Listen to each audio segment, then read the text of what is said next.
Well, a very good afternoon and welcome to this week's Lite Bite Lunch. I'm absolutely delighted to be joined today by Hanna McDonnell, who is the marketing maestro and is going to have loads of little tips, tricks, and hints to share with us along the way. So, Hanna, before we actually get into deep discussion, maybe you just tell us all a little bit about yourself. Okay, so who am I? I am Hannah McDonnell. I own a small wee company called Hannah McDonnell Marketing. I'm a bit of a blow-in. I'm originally from Finland, but I am married to an Irishman. Love brought me here, and actually, it was my father originally who brought me here. So I've got a Finnish and Irish connection. What I do in marketing is I help small businesses that are maybe 2 to 3 years in business try to kind of make sense of marketing. They may have, jumped in and done a website or done some social media, and I work with them as a kind of a strategic business partner and as an outsourced marketing manager, just to make sure that their market is on point and brings them the value that they need for their company. Right. Well, I mean, when it comes to building a brand, and I think this is one of the first mistakes that I regularly see micro businesses make when it comes to building a brand. They feel they have to be on every single level of social media. They have to be on, um, they have to be blogging on a website. They have to be out putting videos out on TikTok. They have to be doing something on Facebook, doing something on Instagram. How do you say to somebody that you can build a brand much easier than that by focusing on where your client base is? I would even take it a step further, back further, and I would take a look at whether or not that business has actually defined who they are first. Because if you don't define who you are and what your purpose is as a business, how are you going to find out who your ideal client is? And once you've kind of figured out what that is, and like for me, it's me wanting to be that strategic business partner, then it's easier to go in and define who your ideal client is. And you need to understand who that ideal client is because you need to know where they're hanging out, what kind of information they're reading, what's the key message that's going to trigger something, an emotional response in them, because that's what at the end of the day a purchase is. It's an emotional response. We kind of define what we buy and what service we take and who we go on board with. Uh, we put the logic in afterwards. So it's an emotional response. And if you can trigger that emotional response with the right key messages in the right channel, even if it is only one channel, then you're doing your marketing correctly because you've defined your purpose, you've found your ideal client, and then you've jumped onto the channel that they're active in. Right. And I mean, for somebody who has a huge, wide ranging potential client base, the same type of marketing plan for your over 50s isn't necessarily going to work for your 18 to 30s. Exactly. It doesn't always mean that you have to tailor your messaging the same way throughout all of the different channels because at the end of the day, I mean, let's face it, Facebook is probably not the under 18s or the 18 to 25s, but at the end of the day, you have to remember your product may not be the right product for an 18 to 25-year-old or a 35-year-old anyway. So if Yeah. you've looked at your product or service and you've really honed in on what is the ideal customer, you might have three or four. You will find that actually the people that are maybe following you on Instagram or the people that are following you on TikTok, they're not necessarily the ideal client you have in mind, but it's the messaging you're going out with that they've ended up following you. So Right. the way I look at it is you can have those two or three target audiences, you can have those target personas, and you define who they are, and then you go into the channels and you work with those channels, be it your blogs, your websites, it could be TikTok, it could be Instagram, and you hone in that messaging for that target audience, and you're going to get that client in the door. Right. But you don't And have to be in all of them. yeah, what are other than trying to be all things to everyone, what are the common mistakes that generally people make when it comes to marketing?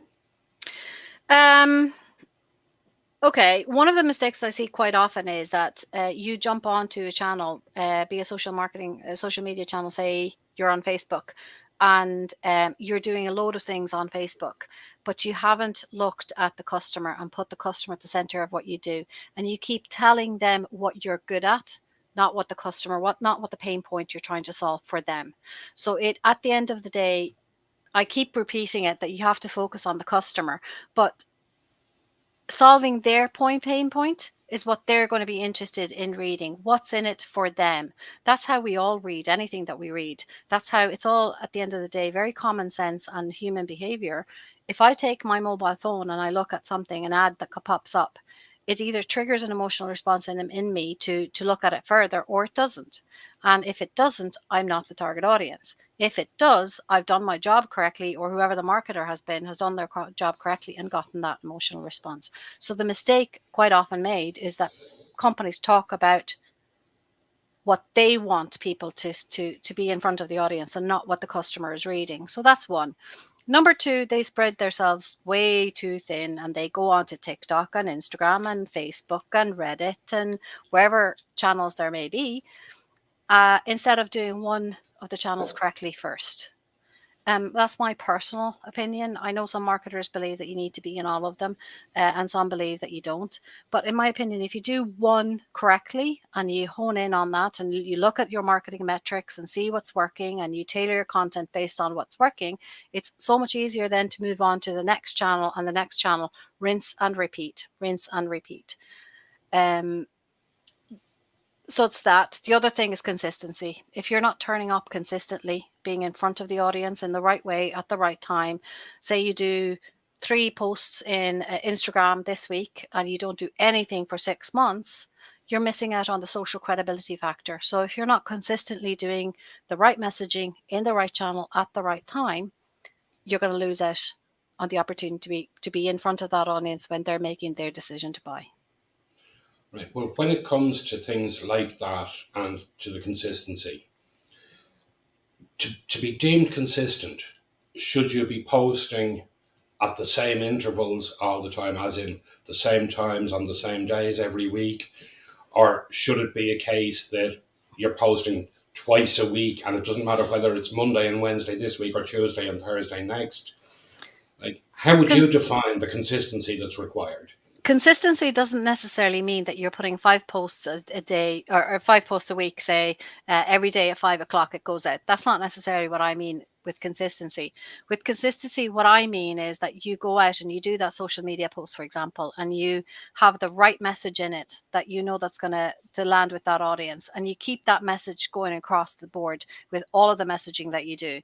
The consistency comes from having that branding. So you don't this week put in funny cats because you think that's going to work, and next week you're going to have your product in an image. So you need to be consistent in what you put out, in the images that you put out. Have a brand guideline where you've got your colors, color schemes, things like that, because at the end of the day you want people to have brand awareness. And how is that going to come out? It's going to come with the colors, the tones, all that kind of stuff. So consistency isn't just about posting at the same time every week. It's about what you post and how you post it. So if you want to see that Monique Walsh is saying, agree totally that consistency is definitely key. So And there's simple ways of doing it. You can build an Excel spreadsheet and you put into an Excel spreadsheet maybe themes and topics. And there's a thing that we quite often marketers talk about, which is a content pillar. So have a think about what are the themes, what are the pain points you're solving for your clients. So for example, in my social media channels, I quite often talk about Instagram and LinkedIn and how you can develop those two channels. And I know that social media is going to be something that lands with my clients because that's what I'm helping them with. So I'm being consistent and having messaging through with those. But the other thing I'm consistent with is helping with the business strategy and the marketing strategy. So I put them all into an Excel spreadsheet. I have few, messages in there and images that I might like to work with, but I always make sure that I've got the same color scheme as I have in the back, the blues and the whites and the light blues in all of the images that go out. So people know that when I post, it's posted from me. I mean, there's also the fact of there are certain sites you can come across that will actually give you different events that are on a given Yes. day. I mean, for example, today is National M&M's Day, Yes, it is. It's also and the National Women's Enterprise. I'm going to get it wrong, so I'm not going to say the end of it, but it's NWED, I think, National Women Enterprise Day. And it's also National No Bra Day. Mm-hmm. Although I'm So wearing a bra today, so thank you for sharing. you're welcome. But yeah, so I mean, like there are certainly there's plenty of ways to find content filler because I Yes. think equally I think it's important that it's not that every single post that goes out there is just pushing a product or pushing a service. There, No, and what I would say here is it's not just pushing the product, it's not, you have to become the authority. You have to have that voice. You have to have authenticity in what you say and what the messaging is. You have to have that value for your customer or your client that's looking at those channels, or be it your website or reading your blog. What's the value in it for them? So it's not just about the product and that it's being your true authentic self as a business. um, is using scheduling software a common mistake, or is it a case? It's more so not keeping a watch on what software or what you have scheduled. Hands up, full disclosure, I have 2 different schedulers that I use, and I'll Yeah, tell you why I use them. They make my life so much easier. I map out what needs to be mapped out. I have content going out through a scheduler, but I'm also posting stuff out at some people can plan their content 6 months in advance. Some people are more spur of the moment. So I have something scheduled in my scheduler to go out um, at regular intervals, but I also might jump in if I see something that happens or an article yeah. or something like that. I'm responsive and I go in and I post that as well. So schedulers make your life a little bit easier. As a small business owner, and for some of your audience, it might be easier once a month to take a couple of hours and do some of that content and put them. For instance, if you've got Facebook and Instagram, you can do the Meta Business Suite scheduler and save a bit of money because it's free, and use that and schedule 1 or 2 or 3 messages a week to go out, and something's going out in that 2 hours that you've booked, maybe at the start of the month, and put it out there. Something generic, something that that is going to land with the customer because it's got your tone of voice in it, your value for your client. And then you can do other posts that are to do with, maybe you're going to an event, or maybe you're doing a deal, and you could be more reactive than with those posts, but have something out there that's going out in that schedule, and you don't have to worry if one of the days you just aren't in the mood to post. Well, the only concern, and again, I also occasionally use schedulers and that type of thing. But the only concern I have is I always think back to the mistake Tesco made during the time of the horse meat scandal. And the day the story broke, their final post that had been pre scheduled 3 weeks beforehand was, "That's us for today. We're off to hit the hay." Yes, I've seen some of those happen, and you can use a scheduler, and these things do go into a scheduler, but you have to be reactive and remember that you've posted something. So I think if you're not doing your job correctly as a marketer, and as a small business owner, those mistakes will happen. But if you Yeah. keep an eye out of what's happening, you have to be responsive. You can always go into the scheduler and unschedule that post.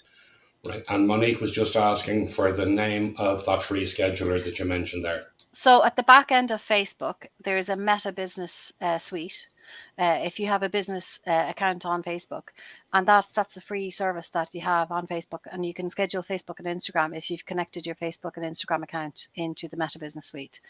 You'll be able to use that as a schedule. You can't do stories, I don't think, or maybe you can, but I tend to use the Instagram ecosystem to put all stories out, because you've got better access to stickers and things like that.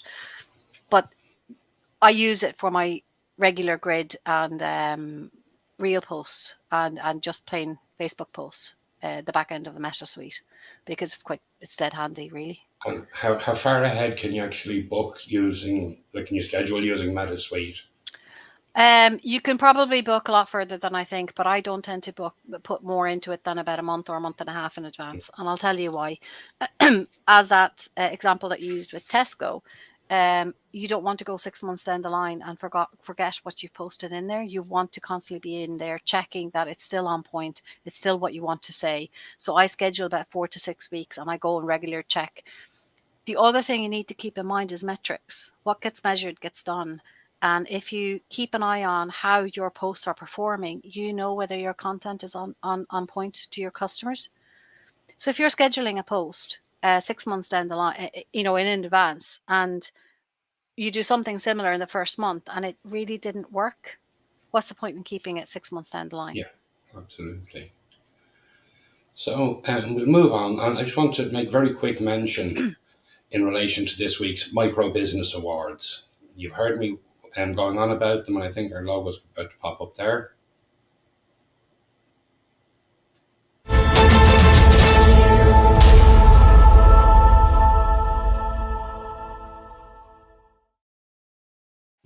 Yes, indeed, the week for the Micro Business Awards has indeed finally rolled around. And on Saturday night, we'll have up to 100 micro businesses arriving into Nice for the Micro Business Awards finals across all 14 categories. There's been huge interest. And of course, it'll be great to finally sit down and meet a lot of these people that I've been chatting with over the last few years and that type of thing, and enjoy a good meal. We will also be announcing the details for next year's awards on Saturday, so do make sure and have a look on Facebook on Sunday, and the details will be up there, how to enter, etc., for next year, and all the details will be there. And to all those that will be there on Saturday night, do come over and say hello. I promise I don't bite. I want to also take the opportunity to congratulate all the finalists. I think it's an awesome, fantastic achievement to have made it into the finals. So congratulations to all of the people that are there. Well, one of our judges this year who hasn't been on the panel for the last couple of years because we keep rotating the judges, and they were absolutely dumbfounded at the standard of across all categories. And I mean, we've gone from a couple of years ago, we'd have 600-700 entries. This year we had almost 1,900 entries to begin with. So the judges were given a lot of headaches, and I'm just glad I don't have to be one of them. So, yeah, I don't know if I'd like that job either. I'd say it's a difficult one. To be able to judge a lot of people that that are going to be phenomenal at the job that they do. Yeah, it is very time consuming and that type of thing. But I know the judges that have volunteered to do it for us over the years enjoy it. I mean, this year we changed things up. We went from a small panel of judges. We actually had 15 judges this year. So we were getting very varied feedback from judges and that type of thing. But that's all part of what it's about, is getting the widest view possible. And as I said, I'm very happy with what I've seen on the list of finalists. And I'm really looking forward to announcing those on Saturday. But moving on anyway, as you know, every guest that comes on this show gets asked a question about their favourite light bite lunch. So my question to you is, are we going Finnish or are we going Irish for your light bite lunch? I like my coffee. I tend to have a quick cup of coffee for lunch. It's just I work normally through lunch, which is a really bad habit, and I don't recommend it to anybody, but that's what I do. A cup of coffee, and every once in a while, my favorite actually bread is this really dark rye bread from home, with a slice of ham or maybe pate or whatever. So if we have, I'll take that out of the freezer, and I might have a slice or two of that. And it's really high fiber actually that's in that rye bread. So it'll probably be one of that piece of bread and my cup of coffee. The cup of coffee is all important all the time. Totally. Being Finnish, a little bit of an odd thing, but being Finnish, we are one of the top consumers of coffee per capita in the world. I wasn't aware of that. There you go. Now, we've just been talking about the Micro Business Awards. You actually picked up an award in BNI recently. I did. Yes. I ended up it's again, to highlight, I can't remember, was it Monica that mentioned about the consistency? Monique. Consistency is key. I ended up as one of the top 5 networkers during September in the Northeast in BNI. Very well So done. thank you. So, for people who may have been living under a rock or that type of thing, who aren't aware what BNI is, why don't you tell us a little bit about it? Because I know you're very actively involved. Yeah, so BNI, it is Business Network International. We have quite a few chapters within Ireland. I'm going to say 400, but if Eddie Stack is listening, please forgive me for getting the number wrong. I am in the BNI South City chapter. There are several chapters within Dublin, but across Ireland as well. And what we do is we are a network or referral kind of an organization. I love the people that we have in our chapter. We work very closely together. We have a meeting every Wednesday. It does follow the BNI kind of protocol where you have a structure to it and rules of how you do it. But you can very easily, as a micro business, build your business through it, because once you get to know the people within your chapter and you consistently turn up and work with them, you get referrals and you get referred work too, and you refer work obviously to your fellow members. Now, however, I would put a caveat to that. I always make sure that it works for the customer that I'm working with. So it's not necessarily about me just constantly making sure that BNI is at the core of everything I do. I always put my customer first, but I also do make sure that my fellow team members within BNI, that there's an opportunity for them if I see one. So it's network marketing and referral marketing. Right, absolutely. And I know that I tried joining one of your meetings one day because your group is entirely virtual, and Yes, unfortunately, the internet gods went against us that day. And they did. but I will certainly be back in after we kick off next year's awards. I will be back in to visit you all again, because I know you have some really lovely members there and lovely businesses there that we're looking to see coming on board with the awards next year. Yeah, So it's a I have to say it is a really really nice way to build your network. So it's not just about business, but it's also building that network and making sure that you have the right people around you to kind of cheer you on, if that makes sense. I think largely for a lot of small businesses, just having somebody to sit and have a cup of coffee with Yep, and just have a chat, to switch off from the business for a half an hour, can make such a difference to them. And absolutely. and that's where things like BNI can work really, really well for people, because it can be that little bit of downtime while you're still focused on your business. It's that little bit of downtime where you're getting a chance to step away from your business again, to protect your own mental health as much as anything else. That too, but do you know what? What it gives me is accountability. When you turn up to your meetings every week, you know that each meeting starts the minute the last one finishes. And because you've got that accountability, you know that you have to keep going for your business, but your team members as well. And that's what my favorite part about it is. Because at the end of the day, as a small business owner, I don't necessarily have, I mean, I work for myself from my box office.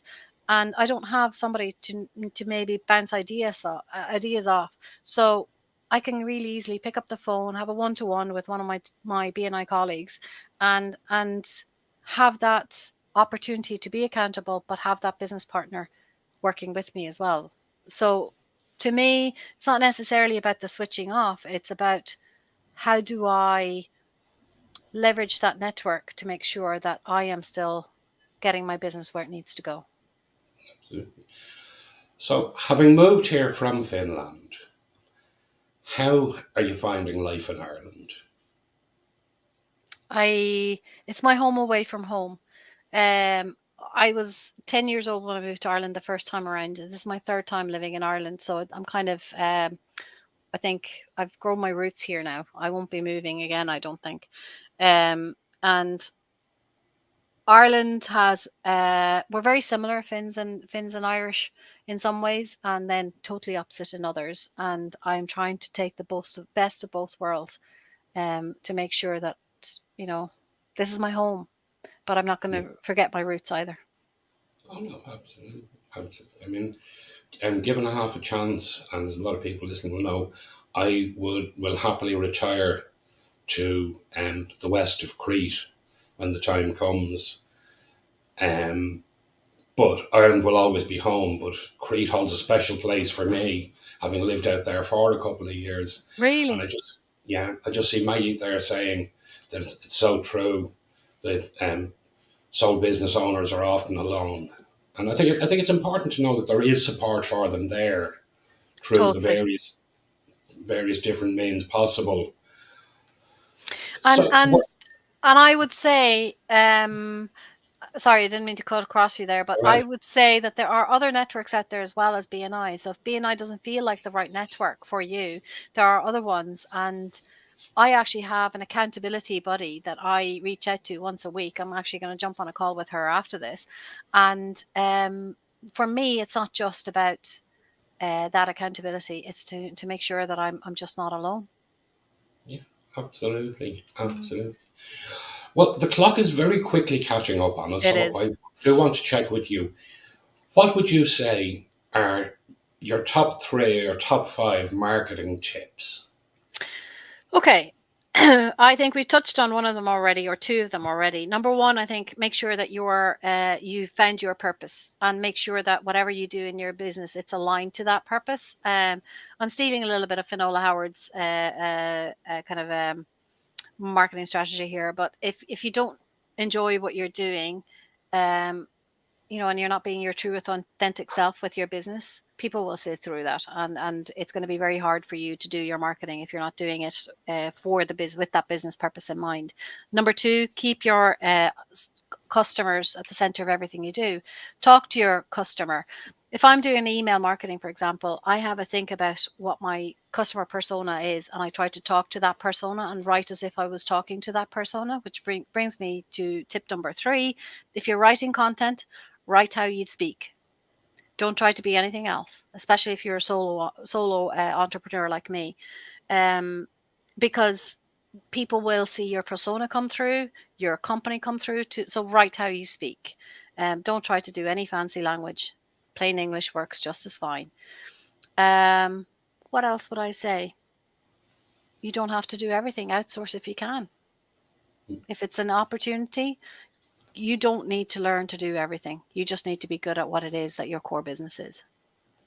And then on the subject of outsourcing, if anyone would like to get in touch with you, how should they contact you? There's 3 or 4 different ways you can contact me. You can either email me at info@hannamcdonaldmarketing.ie, or you can go onto my website, which is hannamcdonaldmarketing.ie, and there's a contact form there. Or you can reach out to me on LinkedIn. For example, I'm very active on LinkedIn, both with my personal account and with the company account, which is the Hannah McDonnell Marketing. So you can get it any of those channels. You can get hold of me. That's great. Well, Hannah, thank you so much for taking the time to join us today. Really appreciate it. We'll be back in 2 weeks' time, and joining us then will be Hidden Health Experiences. Mark McHale from Hidden Health Experiences telling us all about the wonders of Howth and the different tours that are available out there. And until then, we wish you all a very good afternoon. Thank you for having me. Thank you.